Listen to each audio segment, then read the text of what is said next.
प्रिय विद्यार्थियों, आपका वर्चुअल क्लास में स्वागत है। मैं डॉक्टर संजय जोरी, प्राध्यापक, शासकीय पीजी कॉलेज महू से आज अपन भारतीय कंपनी अधिनियम की यूनिट जो सेकंड है उसके बारे में अध्ययन करेंगे। आज का जो टॉपिक है पार्षद अंतर्नियम एवं प्रविवरण, articles of association and prospectus. तो विशेष रूप से आज अपन पार्षद अंतर्नियम के बारे में ज़्यादा समझेंगे। पार्षद अंतर्नियम का क्या आशय? कंपनी जब बनाई जाती है तो कंपनी बनाने में दो बहुत महत्वपूर्ण प्रलेख होते हैं। इसका पहले निर्माण किया जाता है और ये प्रलेख निर्माण करने के बाद कंपनी के जो रजिस्ट्रार उनके पास भेजे जाते हैं, उसके बाद ही कंपनी का निर्माण होता है।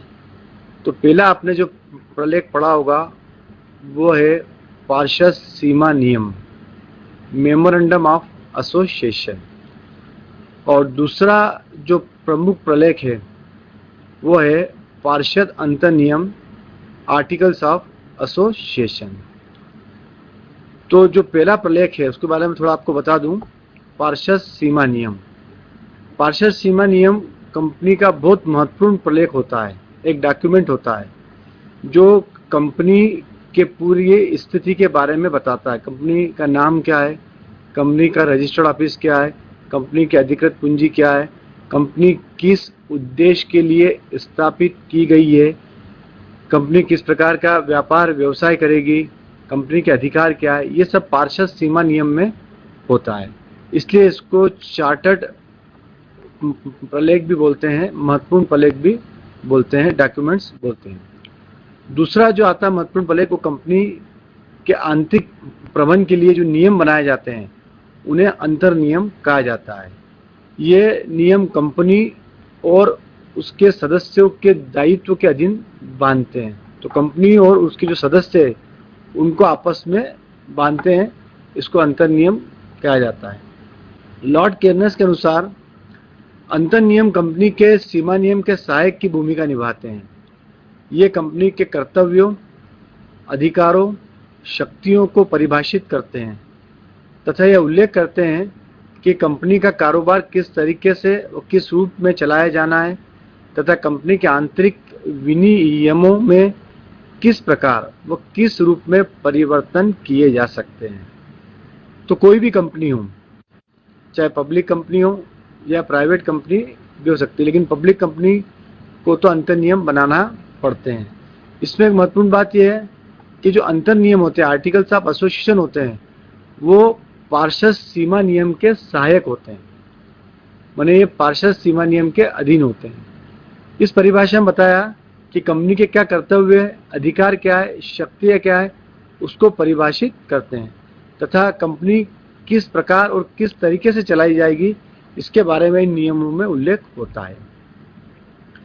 कंपनी अधिनियम जो है उसकी धारा 2 और उपबंध 5 के अनुसार उसमें जो परिभाषा दी गई है, पार्षद अंतर्नियम से आशय तात्पर्य कंपनी के उन अंतर नियमों से है जो मूल रूप से बनाए गए हैं या जिन्हें समय समय पर बदला गया हो या जिन्हें पूर्ववर्ती किसी कंपनी के अधिनियम या इस अधिनियम में लागू किया गया हो। इसमें स्पष्ट परिभाषा नहीं दी गई है, यही दिया गया है कि ये जो कंपनी ने बनाए हैं और समय समय में इसको बदला गया। विद्यार्थियों, आपको एक विशेष रूप से बात बता दूं कि अपने यहाँ जो भारतीय कंपनी अधिनियम कब बना था, 1956 में।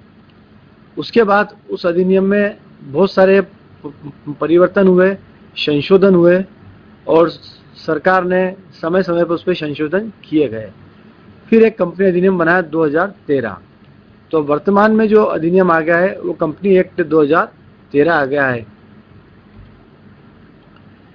अब अंतर नियम की विशेष सामग्री क्या हो सकती है? अंतर नियम की विशेष सामग्री कंपनी अपने अनुसार बना सकती है। यदि कंपनी नहीं बनाती है तो उसमें जो कंपनी अधिनियम में तालिकाएं दी है, जैसे सीमित दायित्व वाली कंपनी जिसकी अंश पूंजी हो, तालिका F, ऐसी कंपनी जो गारंटी द्वारा जो उसके सदस्य उनने उस कंपनी में गारंटी दी है और अंश पूंजी हो, उसमें तालिका जी आती है। ऐसी कंपनी जो जिसमें कंपनी ने गारंटी हो लेकिन अंश पूंजी नहीं हो, वो तालिका एच आती है। असीमित दायित्व वाली कंपनी जिसमें क्या हो, कंपनी की पूंजी हो, वो आई आती है।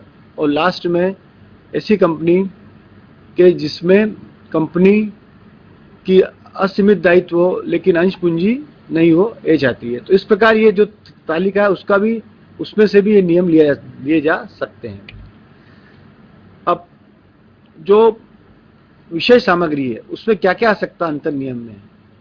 कंपनी, मैंने आपको पहले बताया, कंपनी अपने अनुसार अंतर नियम बना सकती है, लेकिन उसमें मुख्य रूप से क्या लिया जाता है।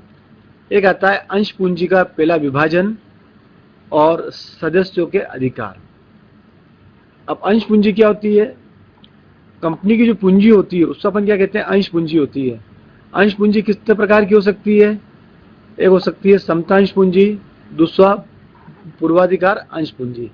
तो अंतर नियम में दे रखते हैं कि अंश पूंजी का विभाजन किस प्रकार होगा और उसके सदस्यों के क्या क्या अधिकार होंगे।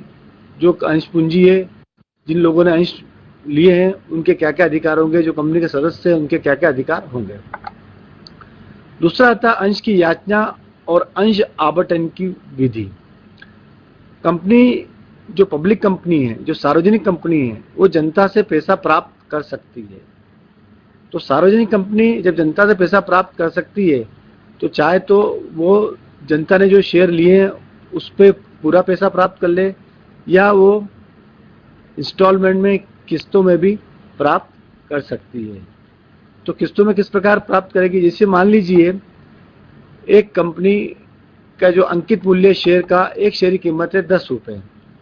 अब कंपनी चाहे तो आवेदन पे ही पूरा पैसा प्राप्त कर सकती है जनता से, या इनको किस्तों में भी प्राप्त कर सकती है, प्रथम याचना, द्वितीय याचना, आवंटन पे।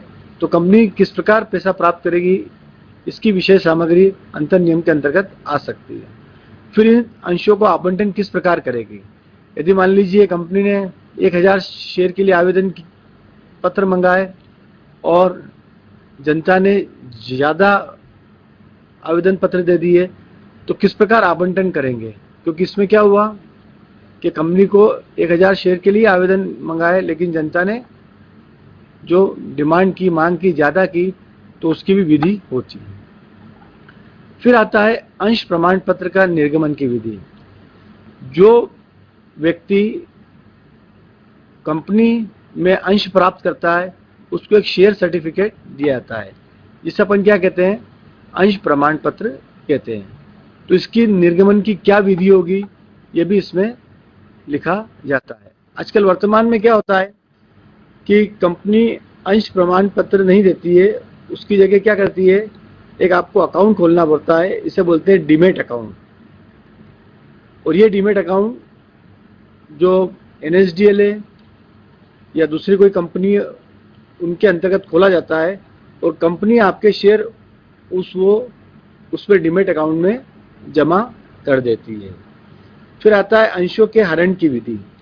अंश के हरण किस प्रकार किए जाएंगे। अंश के हरण का मतलब क्या कि यदि मान लीजिए कोई ने कंपनी में आवेदन दिया, पैसा दिया आवेदन पत्र पे, उसको 100 अंश आवंटित किए गए, एक अंश की कीमत थी 10 रुपये, आवेदन पे पैसा प्राप्त किया 2 रुपये, बाकी अलग अलग याचनाओं में पैसा प्राप्त कंपनी करेगी।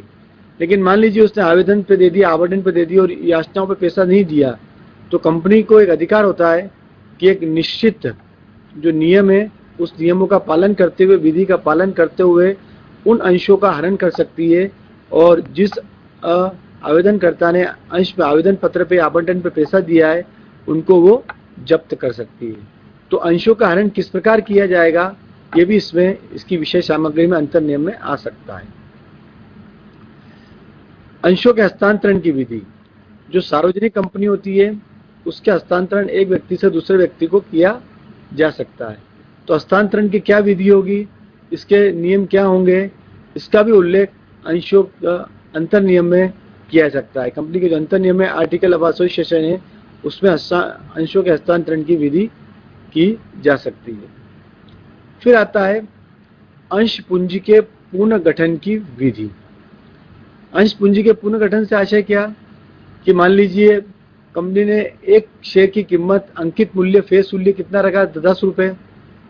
अब कंपनी चाहती है कि 10 रुपये के स्थान पे एक शेयर की कीमत वो 1 रुपये रखना चाहती है या 5 रुपये रखना चाहती है, तो उसका पुनर्गठन कर सकती है।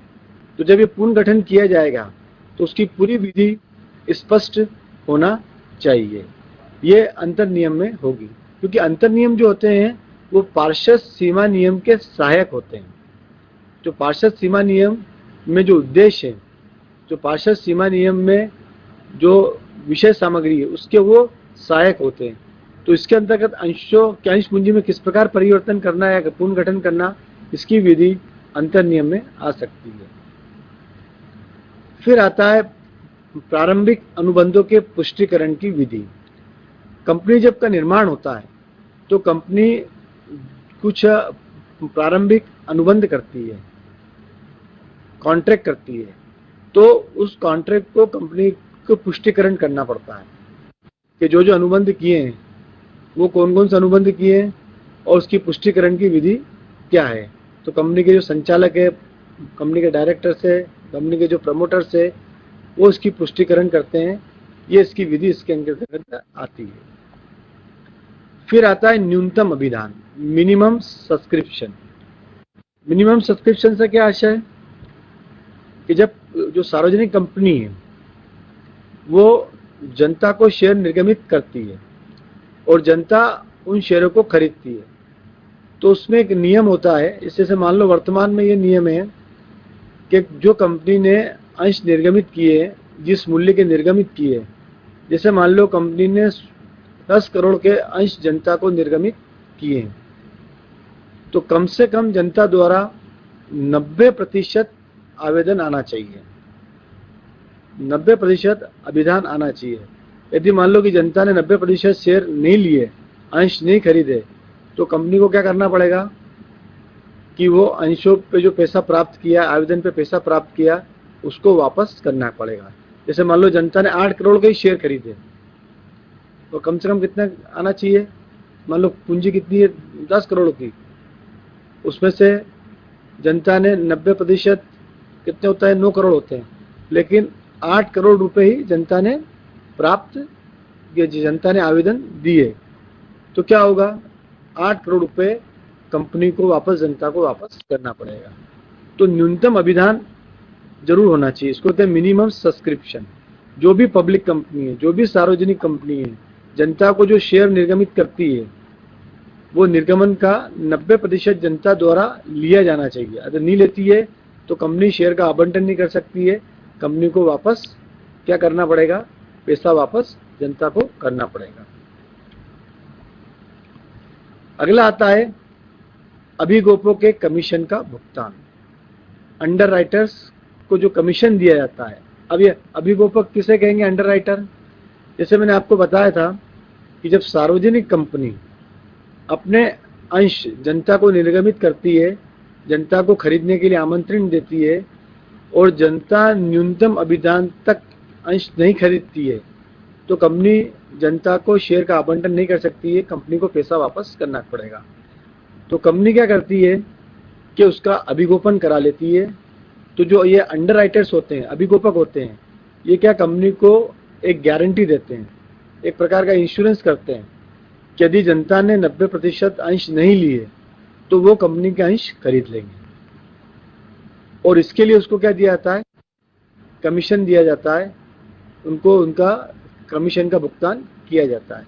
तो इसकी पूरी विधि किसमें होती है, अंश के अंतर नियमों में होती है। जैसे मैंने आपको उदाहरण दिया था कि 10 करोड़ रुपए के अंश जनता को निर्गमित किए, जनता ने 8 करोड़ रुपए के अंश ही खरीदे।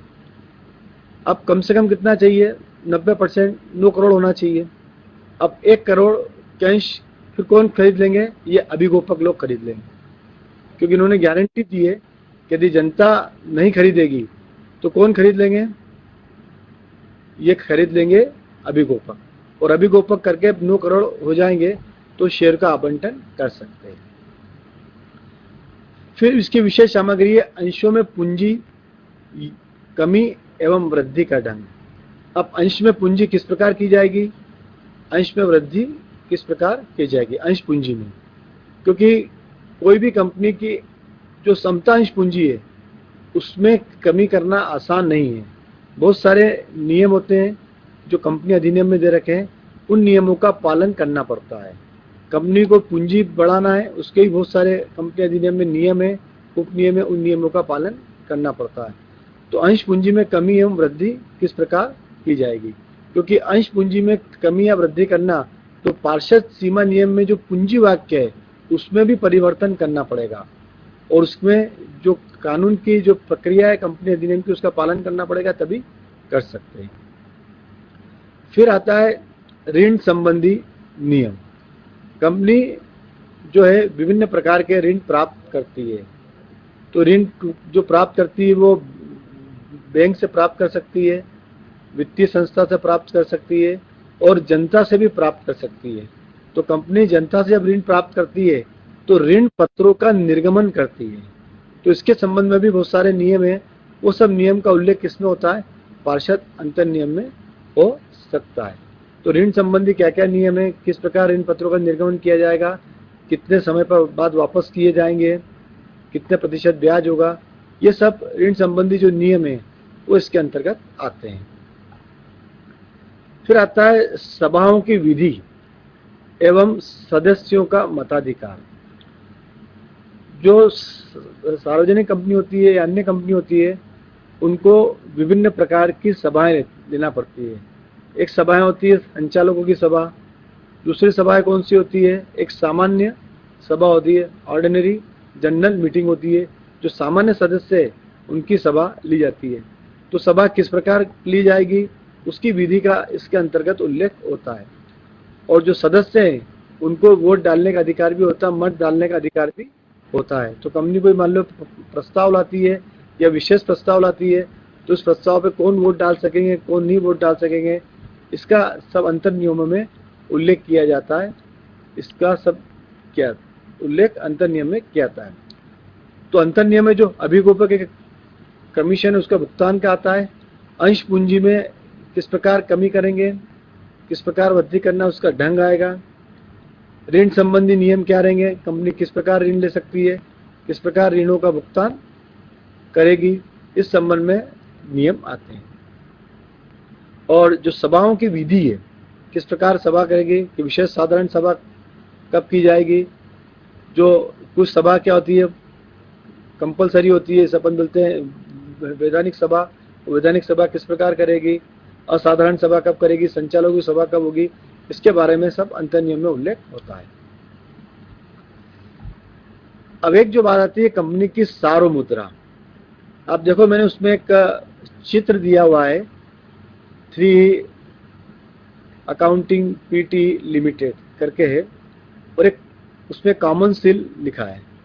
ये कंपनी की जो सार्वमुद्रा है ये बहुत महत्वपूर्ण होती है, क्योंकि कंपनी क्या एक आर्टिफिशियल मैन है। कंपनी जो है वो एक आर्टिफिशियल माना गया, कृत्रिम व्यक्ति माना गया है, क्योंकि कंपनी किसी पे वाद प्रस्तुत कर सकती है और कंपनी पे भी वाद प्रस्तुत किया सकता है। कंपनी अपने नाम से व्यवसाय कर सकती है, कंपनी किसी से अनुबंध कर सकती है, इसलिए इसको आर्टिफिशियल मैन माना गया, कृत्रिम व्यक्ति माना गया। तो कंपनी का जो भी कार्य किया जाता है, जो भी अनुबंध किए होते हैं, उस पे कंपनी की सार्वमुद्रा होना बहुत जरूरी है, कॉमन सील लगाना बहुत आवश्यक है। तो इसकी भी विधि इसके अंतर्गत इसमें आती है, अंतर नियम में आती है। अब सार्वमुद्रा जो कंपनी का नाम है उस नाम के आधार पर तैयार की जाती है, इसे कॉमन सील कहते हैं। यदि ये कॉमन सील नहीं लगाई जाती है तो कोई भी अनुबंध वैध नहीं माने जाते हैं। दूसरा आता है लेखा पुस्तकों के रखने की एवं लिखने की विधि। अब लेखा पुस्तकें किस प्रकार रखे जाएंगे, कौन सी विधि अपनाई जाएगी, कंपनी अलग अलग लेखा पुस्तकें रख सकती है, ये लिखने की विधि, लेकिन ये सब ये कंपनी अधिनियम के अंतर्गत ही कंपनी को लिखना पड़ेंगे। फिर आता है सदस्यों के सूचना देने की विधि। ये जो सदस्य हैं उनको सूचना किस प्रकार दी जाएगी, जो साधारण सभा की सूचना या कंपनी की असाधारण सभा की सूचना। कंपनी क्या करती है, वार्षिक रिपोर्ट तैयार करती है, वार्षिक रिपोर्ट की सूचना, ये सब किसके अंतर्गत आता है, ये अंतर नियम के अंतर्गत आता है। फिर आता है अंकेक्षकों की नियुक्ति तथा वेतन, कि अंकेक्षणों की नियुक्ति किस प्रकार की जाएगी, उनका वेतन का निर्धारण किस प्रकार होगा, ये भी काय में आएगा, ये पार्षद अंतर नियम के अंतर्गत आता है। तो जो सार्वमुद्रा है, लेखा पुस्तक रखने की एवं लिखने की विधि है, ये सब विषय सामग्री अंतर नियम के अंतर्गत आती है। अब जो अंतर नियम जो होते हैं कंपनी के, आर्टिकल्स ऑफ एसोसिएशन, ये होते हैं मुद्रित, ये प्रिंटेड होते हैं। और जो पार्षद सीमा नियम में जो हस्ताक्षर करते हैं, वही लोग हस्ताक्षर किस पे करेंगे, अंतर नियम पे हस्ताक्षर करेंगे। जिन्होंने पार्षद सीमा नियम में हस्ताक्षर किए हैं, वे हस्ताक्षर काय पे करेंगे, पार्षद अंतर नियम पे, और ये मुद्रित होते हैं। और इसकी सूचना किसको देना पड़ती है, ये भेजना पड़ते हैं कंपनी के रजिस्ट्रार को भेजना पड़ते हैं। अब ये महत्वपूर्ण आता है, पार्षद अंतर नियम का क्षेत्र क्या है, ये बहुत इंपॉर्टेंट है। Scope of articles of association. तो पहला जो क्षेत्र क्या आएगा, पार्षद अंतर नियम जो हैं वो पार्षद सीमा नियम के तथा कंपनी अधिनियम के अधीन होना चाहिए। तो जो पार्षद अंतर नियम बनाए जाते हैं, वो जो पार्षद सीमा नियम में जो नियम है उसी के अधीन होना चाहिए। उसके अलावा उसके अंतर्गत अगर आप लिखते हो तो गलत हो जाएंगे। जैसे उदाहरण के लिए, कोई भी कंपनी पूंजी में से लाभांश घोषित नहीं कर सकती है। यदि पार्षद अंतर नियम में ऐसा नियम लगा दिया है कि कंपनी पूंजी में से लाभांश घोषित कर सकती है, तो क्या हो जाएगा, व्यर्थ हो जाएगा। क्योंकि पार्षद सीमा नियम में स्पष्ट होता है कि कंपनी पूंजी में से लाभांश घोषित नहीं कर सकती है। अंतर नियम में ऐसा भी कोई आप उल्लेख नहीं कर सकते हो कि जो पार्षद सीमा नियम में व्यापार, कंपनी का जो व्यापार है, जो वाक्य वो स्पष्ट होता है कि कंपनी कौन सा व्यापार करेगी और कौन सा व्यापार नहीं करेगी। जैसे मान लो कोई वित्तीय कंपनी है, फाइनेंशियल कंपनी है, ठीक है, तो उसमें पार्षद सीमा नियम में लिखा हुआ है कि ये जो कंपनी की स्थापना की गई है वो वित्तीय कंपनी है, फाइनेंशियल कंपनी है, ऋण प्रदान करेगी, रुपए से लोगों से रुपए जमा करेगी, इस प्रकार स्पष्ट रूप से लिखा है। तो ये कंपनी कोई वस्तु का क्रय विक्रय नहीं कर सकती। और पार्षद सीमा अंतर नियम में भी ये नहीं लिखा सकते हैं कि ये कंपनी वस्तु का क्रय विक्रय कर सकती है। तो जो पार्षद अंतर नियम का जो क्षेत्र क्या हुआ, पार्षद सीमा नियम के तथा कंपनी अधिनियम के अधीन ही होना चाहिए। पार्षद सीमा नियम के बाहर नहीं होना चाहिए, और जो कंपनी अधिनियम है उसके जो नियम है उसके अंतर्गत ही इसका पालन होना चाहिए, उसी के अंतर्गत ये नियम बनाए जाते हैं। दूसरा, ये जो नियम होना चाहिए वो अंतर नियम को सार्वजनिक कानून तथा सार्वजनिक नीति के विरोध में नहीं होना चाहिए।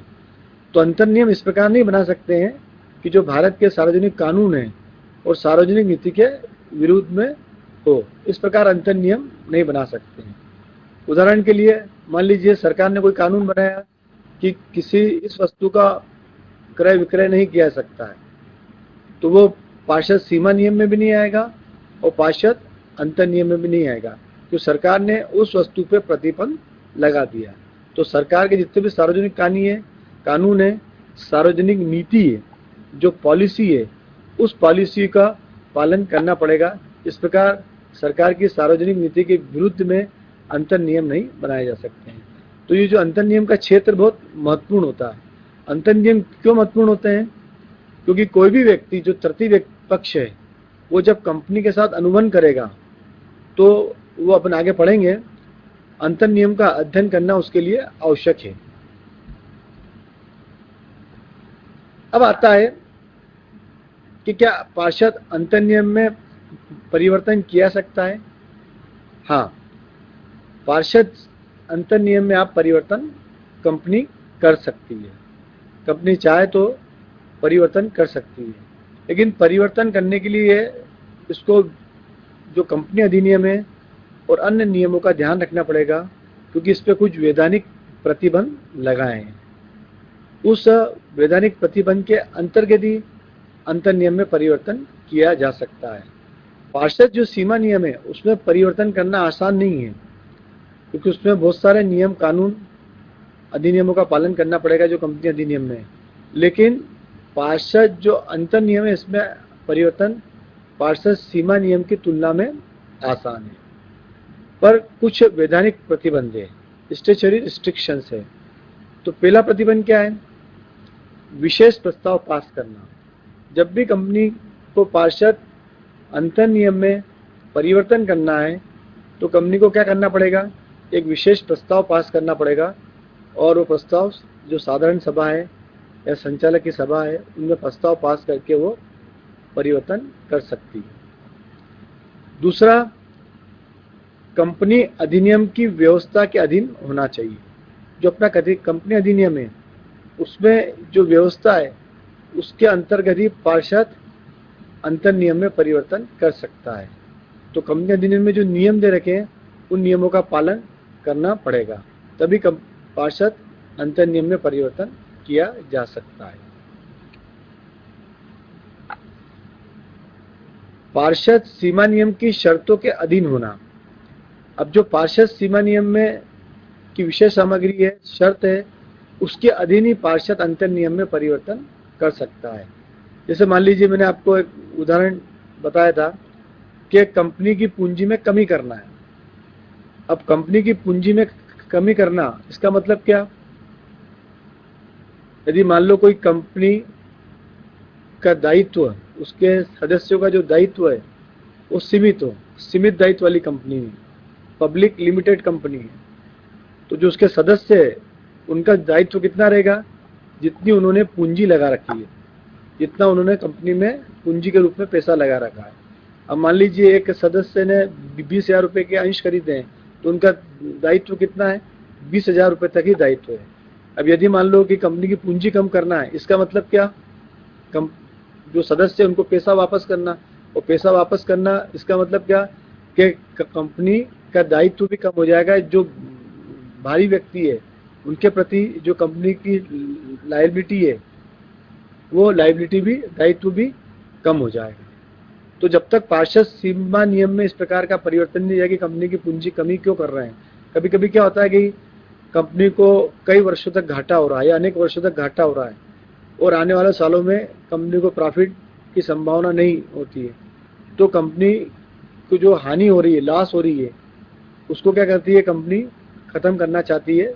तो उसमें कंपनी को जो ट्रिब्यूनल है उनसे, जो कंपनी के रजिस्ट्रार से, उनसे अनुमति लेना पड़ेगी। अनुमति लेके कंपनी उस हानि को समाप्त कर सकती है। तो इसमें क्या चेंज करना पड़ेगा? पार्षद सीमा नियम में। फिर पार्षद सीमा नियम में चेंज होने के बाद ही वो अंतर नियम में इसका परिवर्तन हो सकता है। यदि परिवर्तन इस प्रकार का हो कि एक जो पब्लिक कंपनी है वो प्राइवेट कंपनी में बदलना हो, तो इसमें क्या करना पड़ेगा? जो एक पब्लिक कंपनी यदि प्राइवेट कंपनी में बदलना चाहती है तो उसको जो कंपनी अधिकरण है, जिसे बोलते हैं कंपनी लॉ ट्रिब्यूनल, उसका अनुमोदन लेना पड़ेगा। पब्लिक कंपनी को प्राइवेट कंपनी में बदला जा सकता है, लेकिन उसके लिए किसका अनुमोदन लेना पड़ेगा? अधिकरण का, कंपनी लॉ ट्रिब्यूनल का। तो यदि वो अनुमोदन दे देती है तो फिर पार्षद अंतर नियम में भी परिवर्तन किया सकता है, क्योंकि पब्लिक कंपनी और प्राइवेट कंपनी में बहुत सारा अंतर होता है। जैसे जो पब्लिक कंपनी है वो अपने जो सदस्य है वह अंशों का हस्तांतरण कर सकते हैं, लेकिन प्राइवेट कंपनी अंशों का हस्तांतरण नहीं कर सकती है। पब्लिक कंपनी अपने अंशों को जनता को बेच सकती है, लेकिन प्राइवेट कंपनी अपने जो अंश है वो जनता को बेच नहीं सकती है। उसके जो मेंबर है या वो आपस में ही उसका लेन देन या एक से दूसरे को हस्तांतरण कर सकते हैं।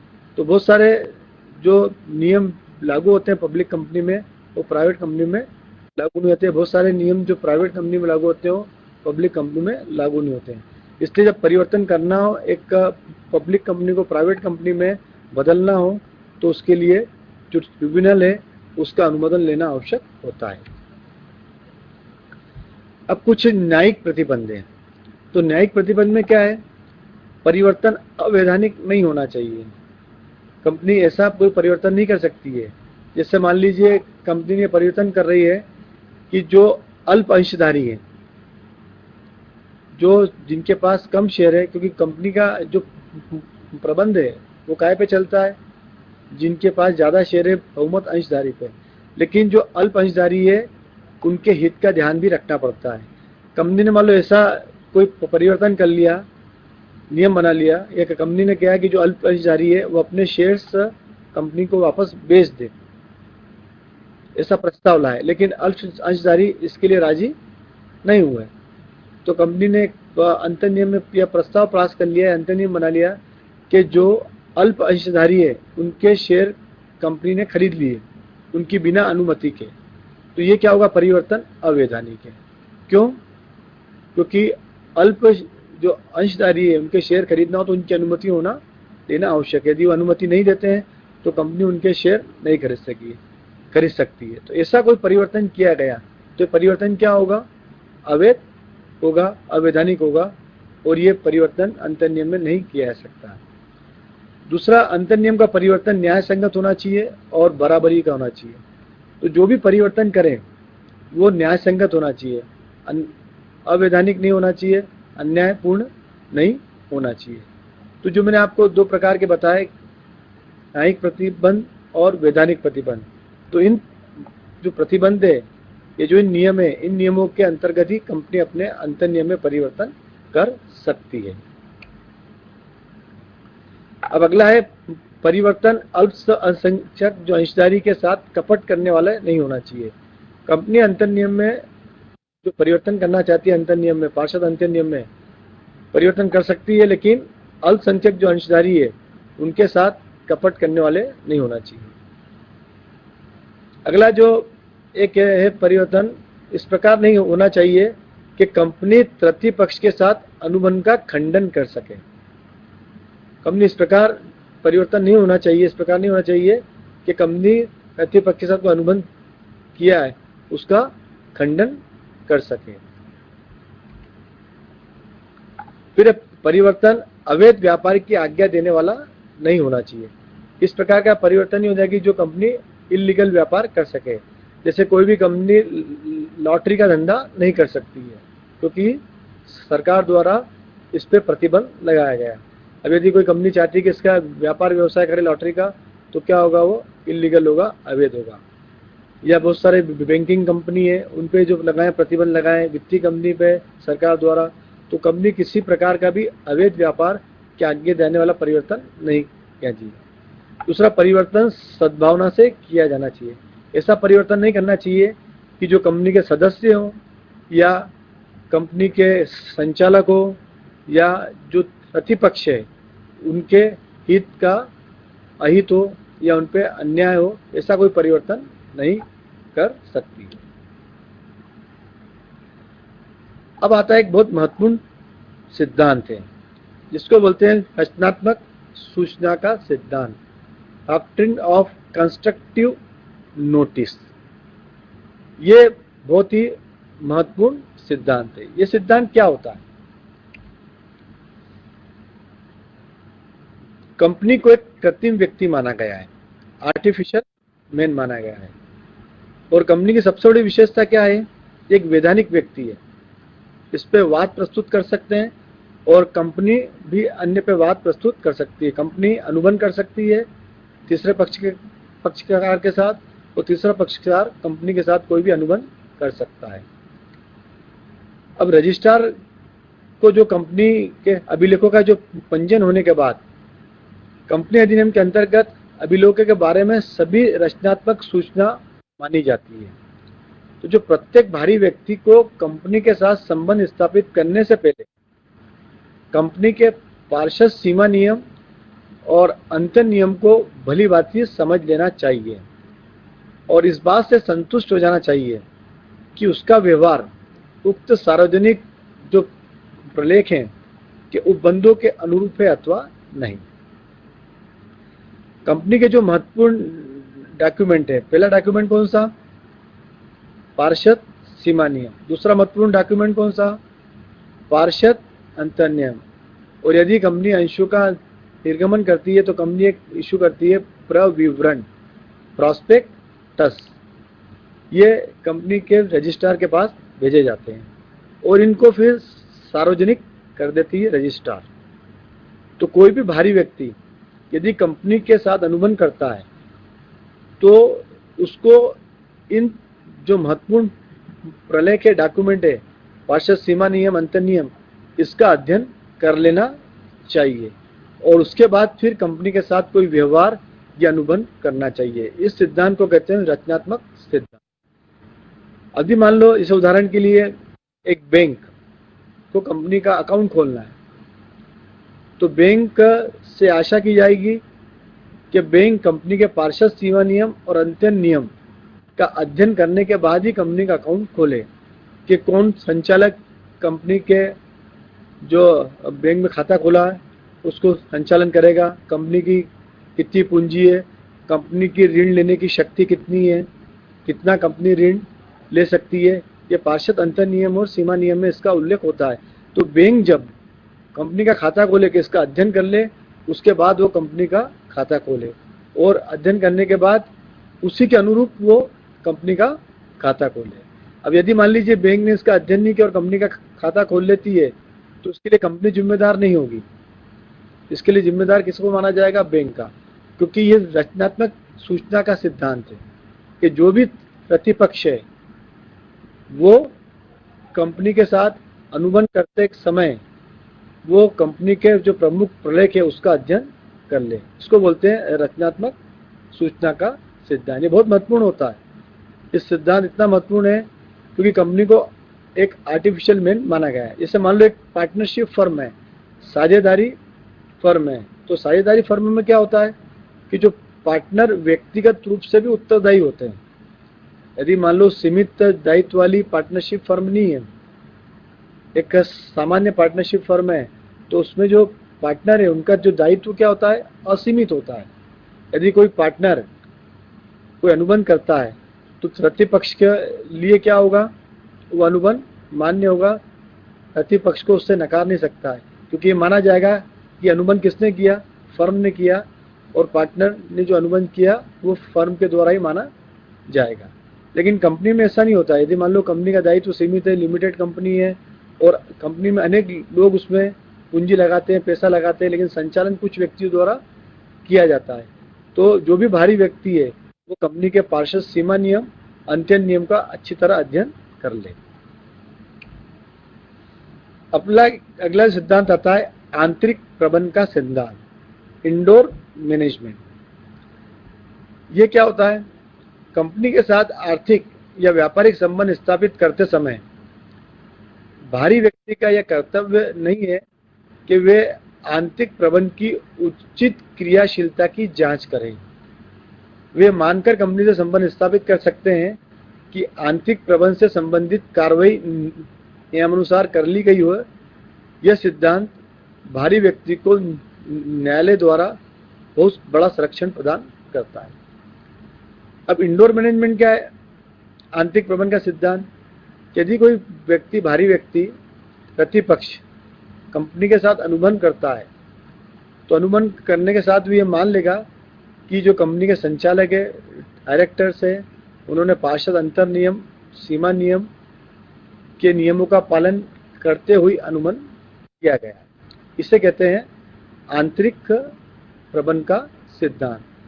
क्योंकि जो बाहरी व्यक्ति, उसका ये कार्य नहीं है कि वो कंपनी के आंतरिक प्रबंधन की जानकारी ले, उसकी जांच करे कि कंपनी का आंतरिक प्रबंधन सही है या गलत है। ये बाहरी व्यक्ति के लिए आवश्यक नहीं है। तो ये क्या करता है कि प्रतिपक्ष को बहुत एक सहायता प्रदान करता है कि वो उसकी आंतरिक जो प्रबंध है उसकी क्रियाशीलता की जानकारी प्रतिपक्ष को प्राप्त करना जरूरी नहीं है। और कोई अनुबंध कर लिया तो उसके लिए जिम्मेदार वो प्रतिपक्ष नहीं होगा, कंपनी जिम्मेदार होगी या उसके जो संचालक है वो जिम्मेदार होंगे। जैसे मान लीजिए कोई ने अंशों के लिए आवेदन पत्र दिया, उसने अंश के जो उसका एप्लीकेशन मनी है वो पूरी जमा कर दी, एप्लीकेशन फॉर्म सही जमा कर दिया। अब जो कंपनी के जो संचालक है अंशों का आवंटन करेंगे। अब आवंटन जो करेंगे तो कंपनी अधिनियम, पार्षद सीमा नियम, अंतर नियम में जो नियम है उनका पालन करते हुए आवंटन हो जाना चाहिए। तो ये इसकी जांच आवेदनकर्ता नहीं करेगा, वो आंतरिक प्रबंध की जांच नहीं करेगा, वो कार्य किसका है, वो कंपनी का है। तो इस प्रकार अगर किसी प्रकार अनुबंध किया जाता है तो वो जो भारी पक्ष है उसको बहुत बड़ा न्याय प्रदान करते हैं, उनको संरक्षण प्रदान करते हैं।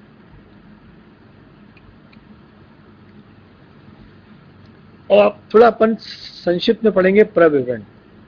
तो जो अभी अपन ने पढ़ा पार्षद सीमा नियम तो मैंने आपको थोड़ा सा बताया, और पार्षद अंतर नियम के बारे में बताया। तो पार्षद अंतर नियम में कंपनी के जितने भी आंतरिक नियम है वो सब इसके अंतर्गत आते हैं कि प्रबंध किस प्रकार किया जाए कंपनी के द्वारा, कंपनी जो पार्षद सीमा नियम के जो उद्देश्य है उन उद्देश्यों को किस प्रकार प्राप्त किया जाए, ये सब कार्य पार्षद अंतर नियम के नियम के द्वारा किया जाता है। अब एक अगला जो महत्वपूर्ण आता है इसके बारे में अपन संक्षिप्त में पढ़ेंगे, क्योंकि ये बहुत बड़ा चैप्टर है, लेकिन इसको अपन संक्षिप्त में पढ़ेंगे। फिर अगले कभी लेक्चर होगा उसमें इसका आपको आगे विस्तृत रूप से अध्ययन करेंगे। यह आता है प्रविवरण। अब ये प्रविवरण क्या होता है, इंग्लिश में इसको बोलते हैं प्रॉस्पेक्टस।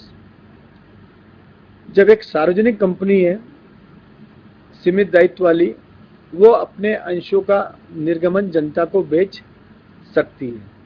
तो जब जो जनता को अंश बेचा जाता है, एक प्रकार का कह सकते हैं कि ये निमंत्रण पत्र है, एक प्रकार का कह सकते हैं विज्ञापन है। जब जनता को अंश बेचे जाते हैं तो उसके लिए उनको एक प्रविवरण निर्गमित करना पड़ता है।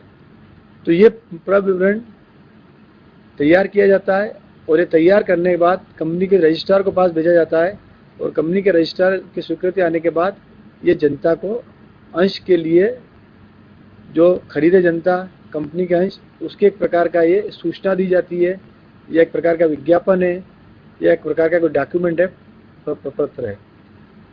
तो इसके अंतर्गत क्या होता है प्रविवरण में, कि प्रविवरण में पूरी कंपनी के बारे में लिखा जाता है। कंपनी का नाम, कंपनी का रजिस्टर्ड ऑफिस कहाँ है, कंपनी का क्या उद्देश्य है, कंपनी की कितनी अधिकृत पूंजी है, उस अधिकृत पूंजी में कंपनी कितना पैसा निर्गमित कर रही है, कितना पैसा जनता से प्राप्त करेगी, कंपनी के कौन कौन से अंश है, इक्विटी अंश कितने हैं, पूर्वाधिकार अंश हैं तो कितने हैं, कंपनी का ऋण लेने की शक्ति क्या है, यदि कंपनी वर्तमान में चल रही है तो कंपनी के पास कितना ऋण है और कितना वो ऋण लेगी। ये सब बातें इसके अंतर्गत आती है। तो इसका मुख्य उद्देश्य होता है, साथ साथ बहुत महत्वपूर्ण बात होती है जोखिम, कि कंपनी जोखिम का प्रबंध किस प्रकार करेगी। क्योंकि जब व्यापार या व्यवसाय किया जाता है तो व्यापार व्यवसाय में जोखिम होती है, और जब कंपनी व्यापार व्यवसाय करेगी तो जोखिम का प्रबंध किस प्रकार होगा। तो जो संचालक है वो उसके अंदर अपना मत देते हैं कि कंपनी इस प्रकार जोखिम का प्रबंध करेगी।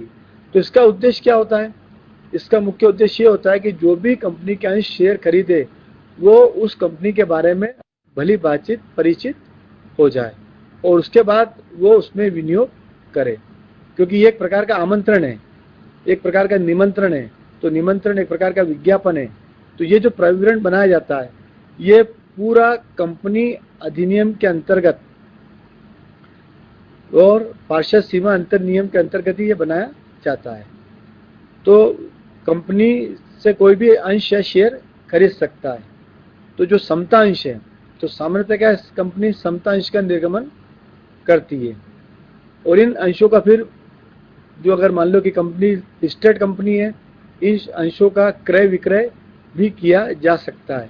और जो सार्वजनिक कंपनी के क्या होता है, अंश मार्केट में बाजार में क्रय विक्रय भी कर सकते हैं, लेकिन ये स्टॉक एक्सचेंज के माध्यम के द्वारा ही इनका क्रय विक्रय किया जाता है। आप देखते होंगे अखबारों में, न्यूज़पेपर में, तो उसमें शेयर मार्केट के भाव होते हैं, या अभी कोई जो व्यावसायिक चैनल चलती है जैसे अपने CNBC आवाज़ आप देखते हैं, टीवी टेलीविज़न, उसमें बहुत सारे नीचे भाव आते हैं, रेट आते हैं। तो ये क्या है, ये कंपनी के अंश के रेट है।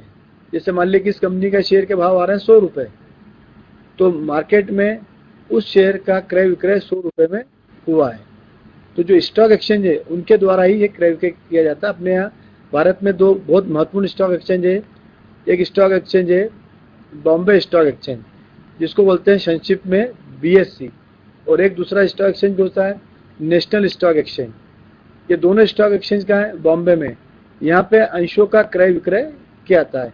तो ऐसी सार्वजनिक कंपनी जिन्होंने अपने अंश निर्गमित कर दिए हैं, और ये अंश किसके पास है, जनता के पास है या अन्य लोगों के पास है या वित्तीय संस्था के पास है, तो ये अंशों का क्रय विक्रय किया जा सकता है। पर ये अंशों का क्रय विक्रय कब होगा कि कंपनी पहले इन अंशों का क्या करती है, निर्गमन करती है। तो सबसे पहले कंपनी अंशों का क्या करेगी, निर्गमन करेगी, और जनता या अन्य वित्तीय संस्थाएं इसको प्राप्त करेगी, खरीदेगी, अंश प्रमाण पत्र प्राप्त करेगी। इसका बाद में फिर वो क्रय विक्रय स्टॉक एक्सचेंज के माध्यम से किया जा सकता है। क्योंकि जो सार्वजनिक कंपनी है उनके अंशों का हस्तांतरण कितनी भी बार हो सकता है, एक व्यक्ति से दूसरे व्यक्ति, दूसरे व्यक्ति से तीसरे व्यक्ति, तीसरे व्यक्ति से चौथे व्यक्ति हो सकता है। तो जो प्रविवरण है, ऑस्पेक्टस है, तो सार्वजनिक कंपनी अपना निकालती है ऑस्पेक्टस, और ये जनता को एक प्रकार का आमंत्रण देती है, एक प्रकार का निमंत्रण देती है कि आप हमारे अंश शेयर खरीदिए। लेकिन खरीदने के पहले आपको कंपनी के बारे में पूरा विवरण दिया गया है, उसका अध्ययन कीजिए, और अध्ययन करने के बाद आप उसमें अंश या शेयर लगा सकते हैं। आजकल इसका नाम क्या दे दिया है, इनिशियल पब्लिक ऑफर, जिसे IPO बोलते हैं। जो प्रारंभिक शेयर का पब्लिक में, जनता में निर्गमन किया जाता है, इनिशियल पब्लिक ऑफर IPO। तो ये IPO के माध्यम से, पर उसके पहले क्या करना पड़ेगा, एक कंपनी को प्रविवरण निर्गमित करना पड़ेगा। और जो सार्वजनिक कंपनी है उनको तो करना अनिवार्य है। लेकिन इसे मान लो जो निजी कंपनी है उनके शेयर जनता को बेचे नहीं जाते हैं, आपस के जो लोग हैं आपस में वो शेयरों का क्रय कर लेते हैं, शेयर में पैसा लगाते हैं, पूंजी लगाते हैं, तो उनके लिए आवश्यक नहीं है। लेकिन बाकी सबके लिए प्रविवरण निर्गमित करना पड़ता है। तो आज जो अपन ने पढ़ा है, अध्ययन किया है, पार्षद अंतर नियम के बारे में समझा है। तो कोई भी कंपनी के निर्माण किया जाता है तो ये 3 प्रमुख प्रलेख बहुत महत्वपूर्ण होते हैं, पार्षद सीमा नियम, अंतर नियम और प्रविवरण। इन जो प्रलेख है, डॉक्यूमेंट है, इनको तैयार किया जाता है, और तैयार करने के बाद फिर इनको क्या किया जाएगा, कंपनी रजिस्ट्रार के पास भेजे जाते हैं। उसके बाद ही कंपनी का निर्माण हो सकता है, ये तो कंपनी का निर्माण नहीं कर सकते, उसका फॉर्मेशन नहीं कर सकते हैं, कंपनी रजिस्टर्ड नहीं हो सकती। अब यदि आपके कोई क्वेश्चन हो, प्रश्न हो, तो आप पूछ लीजिए। किसी प्रकार के आपका कोई क्वेश्चन हो कंपनी के बारे में तो आप पूछिए।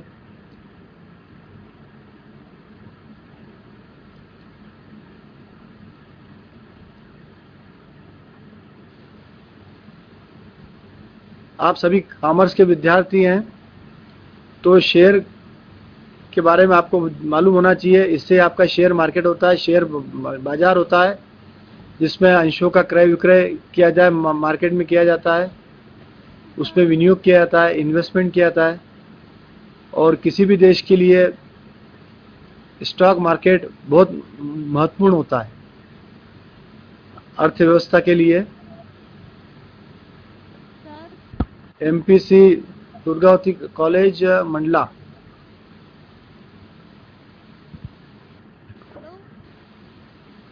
कोई प्रश्न तो प्रश्न कीजिए। हेलो। हाँ बोलिए। हेलो। हाँ सर।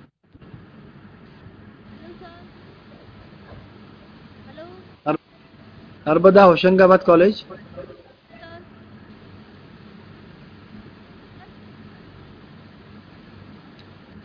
कनेक्ट नहीं हो पाया, अभी कनेक्टिविटी नहीं हुई है।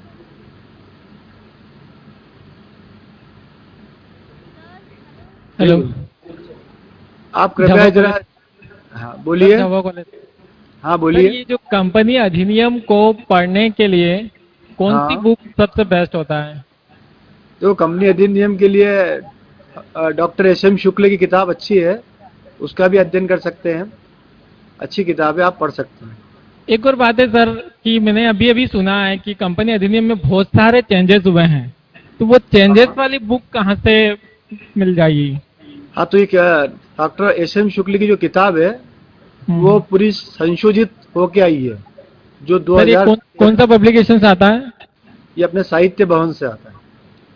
साहित्य भवन का आता है। एक और बात सर कि जो कंपनी अधिनियम में जो परिवर्तन किए गए हैं ये कौन करता है? हाँ, ये कंपनी अधिनियम में परिवर्तन करते हैं केंद्र सरकार। तो केंद्र सरकार ने पहले अपने कंपनी अधिनियम 1956 था, उसमें विभिन्न प्रकार के संशोधन हुए, तो उसमें संशोधन बहुत हो चुके थे। तो फिर 2013 में केंद्र सरकार ने नया अधिनियम बनाया। हालांकि जो 1956 में जो नियम है उनको शामिल किया है और दूसरे नियम भी उसमें शामिल संशोधित किए हैं। फिर इसमें ये जो अधिनियम राज्यसभा और लोकसभा में पास किया जाता है और लोकसभा और राज्यसभा में पास होने के बाद ये अधिनियम लागू हो जाता है। तो ये जो अधिनियम बनाया जाता है केंद्र सरकार के द्वारा बनाया जाता है। आपने एस.एम. शुक्ल का जो बुक बताया, और कोई ऐसा बुक है जो मतलब काफी डिटेल और अच्छे से दिया हुआ हो इसमें? तो इसमें लॉ की किताब तो बहुत सारी आती है, आप नेट से भी पता लगा सकते हैं, पर उसमें जो लॉ होते हैं, कानून होते हैं, करीब करीब समान होते हैं। आप इंटरनेट से भी निकाल सकते हो कंपनी अधिनियम, इंटरनेट की साइट। ओरिजिनल मिलेगा क्या? उसमें बहुत सारे संशोधन आते हैं। नहीं, उसमें ओरिजिनल मिलेगा, पूरा उसमें संशोधन हो चुके हैं, वही है। आप इंटरनेट पे जाएंगे तो आपको कंपनी एक डालिए इंडियन कंपनी 2013, उसमें आपको मिल जाएंगे। अगला और कोई कॉलेज? ठीक, थैंक यू सर।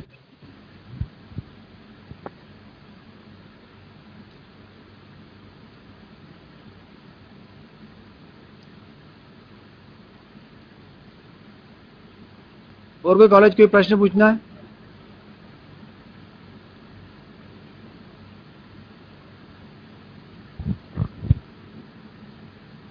हेलो। हाँ सर, ये आंतरिक प्रबंध का सिद्धांत और रचनात्मक सूचना का सिद्धांत दोनों एक दूसरे के विपरीत हैं या दोनों समान हैं? नहीं, दोनों में अंतर है। आंतरिक जो प्रबंध का सिद्धांत क्या बताता है कि जो कंपनी की आंतरिक व्यवस्था है, तो जो कंपनी से कोई भी अनुबंध करता है भारी व्यक्ति, तो उससे वो ये इस आधार पे करेगा कि कंपनी ने अपनी आंतरिक व्यवस्था को का पूरा पालन किया है, उसके बाद वो अनुबंध कर रहा है। ठीक है। लेकिन जो रचनात्मक जो सिद्धांत है उसमें क्या होता है कि मैंने आपको क्या बताया था कि कंपनी एक आर्टिफिशियल मैन है।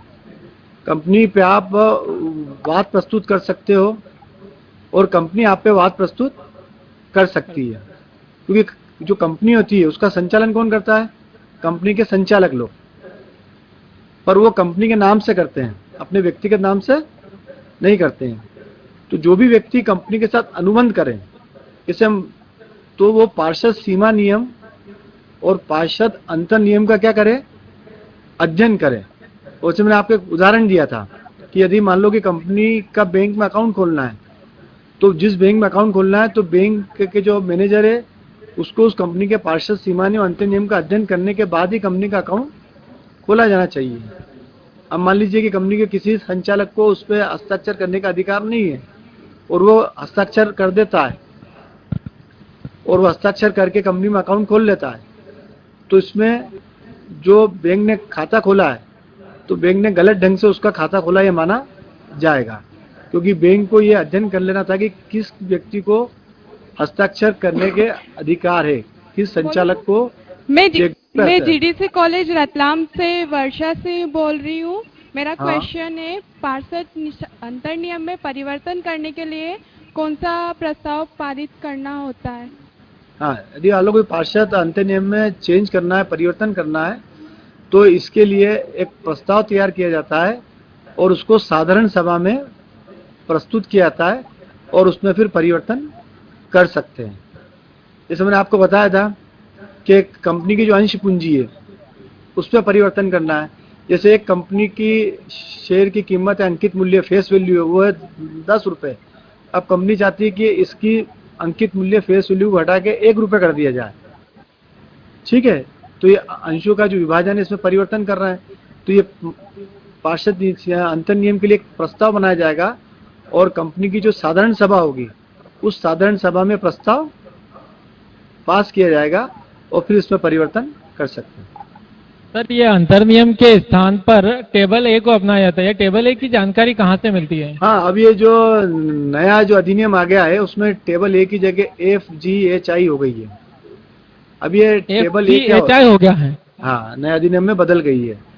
इसमें क्या है, यदि मान ली कोई कंपनी अंतर नियम नहीं बनाती है तो कंपनी अधिनियम में ये दे रखी अलग अलग टेबल। जैसे उदाहरण के लिए कि जो सीमित दायित्व वाली कंपनी है, ठीक है, सीमित दायित्व वाली अंश वाली पूंजी वाली कंपनी है, तो उसके नियम पहले क्या लागू होते थे? टेबल ए। उसकी जगह क्या हो गया? टेबल F हो गया। मैंने आपको जो बताया था कंपनी की जो विषय सामग्री बताई थी, तो जो विषय सामग्री को मैंने कहाँ से लिया हुआ है? ये टेबल F से लिया हुआ है।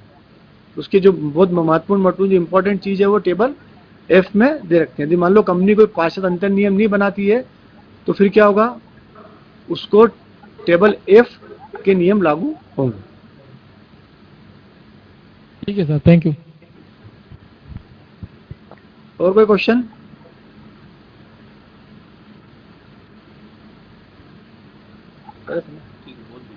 ठीक है, आज का लेक्चर समाप्त करते हैं। Thank you very much.